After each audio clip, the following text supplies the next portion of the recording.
நண்பர்களுக்கு வணக்கம். உனிச்சேரும் என் நேசம் பகுதி 15. காலை நேரம் சித்தார்த்தன் அறைக்கு கணவனோடு வந்து சேர்ந்தாள் பவித்ரா. மாமா, நானும் இங்கே வந்து இவ்வளோ நாளாக போகுது, எங்கேயுமே வெளியே போகவே இல்லையே. இன்னைக்கு சாயங்காலம் எங்கேயாவது போகலாமா என்று தயங்கியபடி அவள் கேட்க, அவளை வியப்போடு நிமிர்ந்து பார்த்தவன், இதை பற்றி நம்ம யோசிக்காம விட்டுட்டோமே என்று அப்பட்டமாக அவருக்கு தோன்றியது.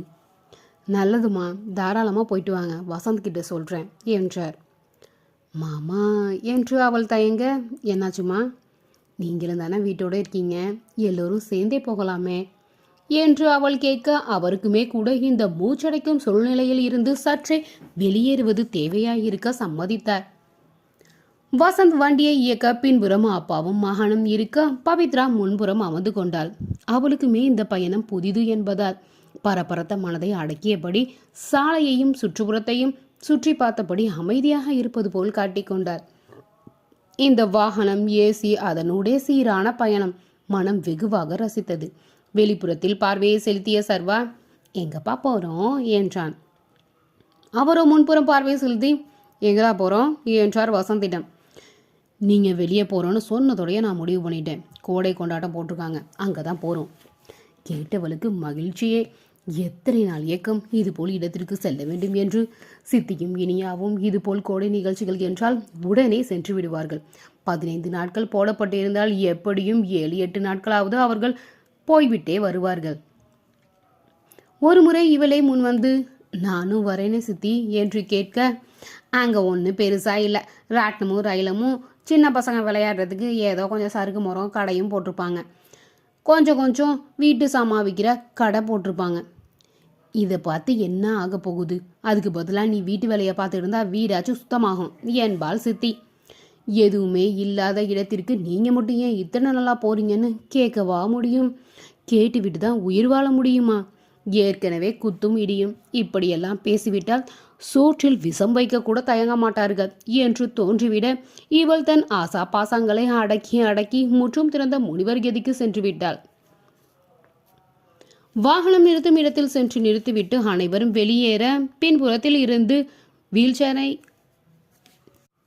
எடுத்து வந்த வசந்த் சித்தார்த்தனை அமர வைத்துவிட, அதை இயக்கியபடி அவர் முன்புறம் செல்ல, வலதுபுறம் நடையை துவங்கினான்.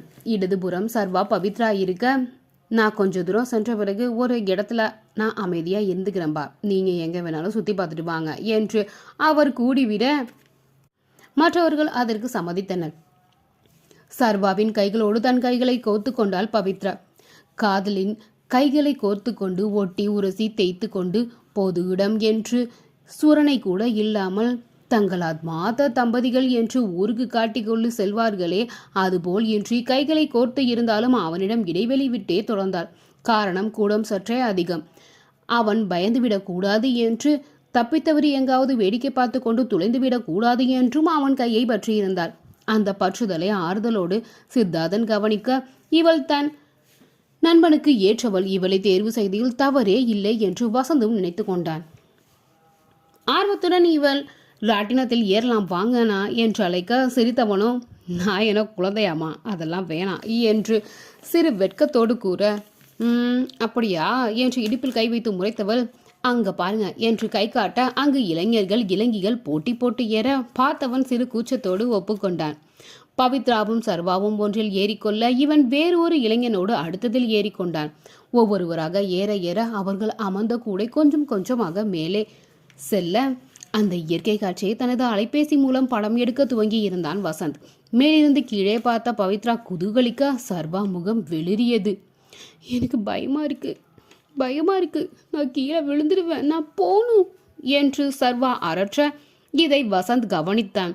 இப்ப என்ன செய்வது என்று அவன் சிந்திக்க, அவன் கன்னத்தை பிடித்து தன்னை பார்க்க வைத்தாள் பவித்ரா. அவன் கீழே பார்க்க மறுபடியும் முயற்சி செய்ய, அழுத்தமாகவே அவன் கன்னத்தை பிடித்து தடுத்து இருந்தாள். என்ன பார்க்கணும், என்ன மட்டும்தான் பார்க்கணும் என்றாள்.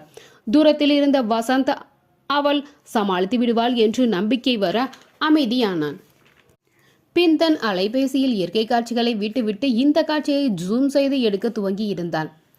இதையெல்லாம் அறியாதவள், என்னை மட்டும்தான் பார்க்கணும் என்று கூற, எனக்கு பயமா இருக்கு என்ன பயம்? நானும் தானே உங்க கூட இருக்கேன். கீழே விழுத்துடுவேன். மறுப்பாய் தலையசைத்தாள். விழ மாட்டீங்க, நான் விட மாட்டேன். அவன் கண்ணில் பீதி அப்பட்டமாக தெரிய ஒரு கையை அவன் மார்பு பகுதியில் வைத்து அழுத்தியவளுக்கு அவன் இதயம் துடிப்பது அதிகமாக இருப்பதை உணர்ந்து சமாதானம் செய்ய துவங்கினார். சரி, நம்ம மாடிக்கு எப்படி போவோம்? படிக்கட்டில். வேற? லிஃப்டில் என்றான் பயத்தோடு. குட். நாம் லிஃப்டில் ஏறும்போது எப்படி மேலே போகிறோன்னு தெரியாது. இங்கே அழகாக தெரியுது. கீழிருந்து வானத்தை போய் தொடுறா மாதிரி இருக்கு என அவள் புன்னகையோடு சொல்ல கண்களை விரித்தவன் நிஜமா என்றான் வியப்போடு. ஆமாம், சூப்பராக இருக்கும். நான் உங்கள் கையை கெட்டியாக பிடிச்சிப்பேன். எங்கேயுமே விழ மாட்டீங்க. அமைதியாக பாருங்கள், ஜாலியாக இருக்கும். தலையை ஆட்டியவன் சரி, என் கையை பிடிச்சிப்பீல என்று கேட்க கண்டிப்பா என்று அவன் கைகளை மேலும் இறுக பற்றி கொண்டாள். ராட்டிடமும் இயங்க துவங்க முதலில் கண்களை இறுக மூடியவன் பின் குழு குழு காற்றில் முகத்தில் மோத அவள் கைகளில் கதகதப்பில் மெல்ல விழிகளை திறந்தான். கீழிருந்து மேலே செல்ல வானத்தை எட்டி பிடிப்பது போலவே தோன்ற மெல்ல புன்னகைத்தவன் ஆமா, ஜாலி ஜாலி என்றான் கைகளை ஆட்டியபடி. நல்லா இருக்கா என்று அவளும் புன்னகையோடு கேட்க என்று தலையாட்டியபடி அவனும் இதையெல்லாம் கவனித்திருந்த வசந்திற்கு கூட ஏக மகிழ்ச்சி. தன் நண்பனை கண்ணும் கருத்துமாக பார்த்துக்கொள்ளும் இணை என்று. அதிலிருந்து இறங்கியவர்கள் மற்றவற்றையெல்லாம் தூரமாக இருந்து ரசித்துவிட்டு தின்பண்டங்களை வாங்கி கொண்டு சித்தார்த்தன் அருகில் வந்து சேர்ந்தனர்.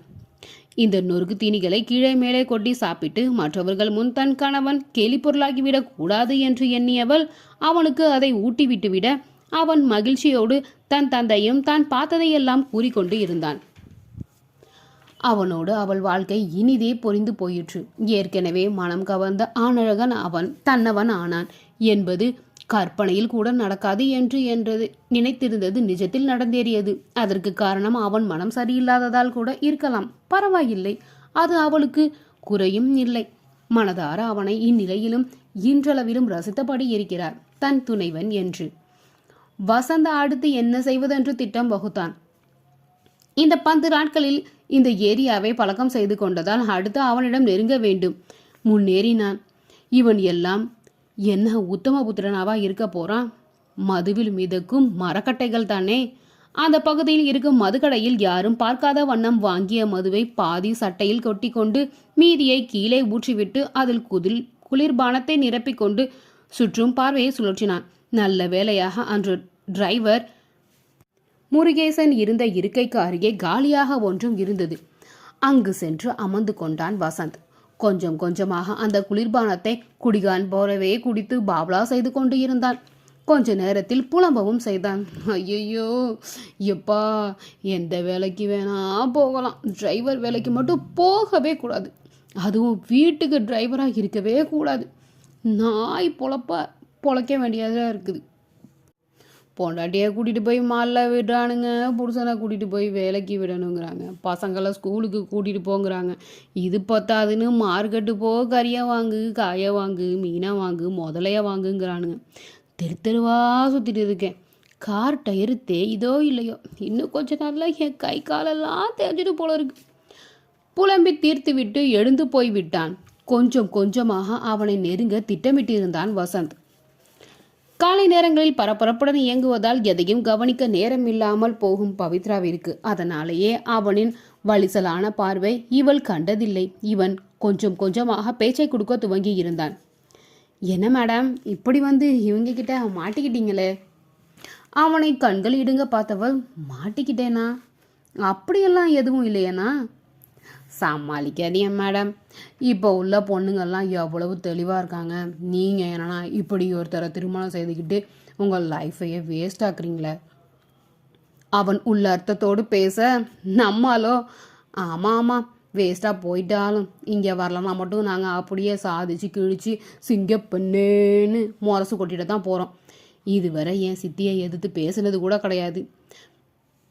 பேச்சா நிமிந்து முழுசாக பார்த்ததே இல்லை.